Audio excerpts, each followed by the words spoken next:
बिस्मिल्लाहिर्रहमानिर्रहीम। अस्सलाम वालेकुम, मैं हूं ज़ीशान खालिद और आप देख रहे हैं 49 टॉप स्टोरीज। सबसे पहले बात करते हैं कोटरादा किशन की। कोटरादा किशन के नवाही इलाका हल्लड़ के पैमार के रहायशी पर मुलजमान ने अंधाधुंध फायरिंग कर दी, जिस नतीजे में एक आबिद नामी शख्स शदीद जख्मी हो गया। फायरिंग करने वाले मुलजमान में से 3 फरार होने में कामयाब हो गए और एक असलहा समेत अवाम ने पकड़कर पुलिस के हवाले कर दिया और जख्मी को तहसील हेडक्वार्टर अस्पताल कोटरादा किशन में मुंतकिल कर दिया गया।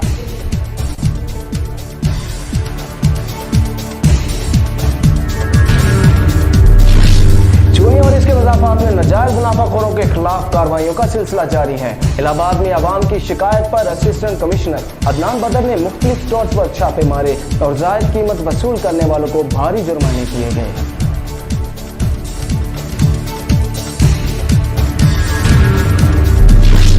चूनिया मोहल्ला गौसियाबाद के 17 साल शहजाद को गायब हुए 3 माह गुजर चुके हैं, लेकिन पुलिस इसको बाजियाब कराने में ताहाल नाकाम है। मगवी के अहले खाना की जानिब से थाना चागामागा पुलिस के खिलाफ DSP ऑफिस के सामने एहतजाजी मुजाहरा करते हुए शहजाद के फौरी बाजियाब कराने का मुतालबा किया है। सुनी जाए मेरी अपील सुनी जाए। मैनू 3 महीने हो गए धक्के खांदी नू, मेरी गल किसी नहीं सुनी।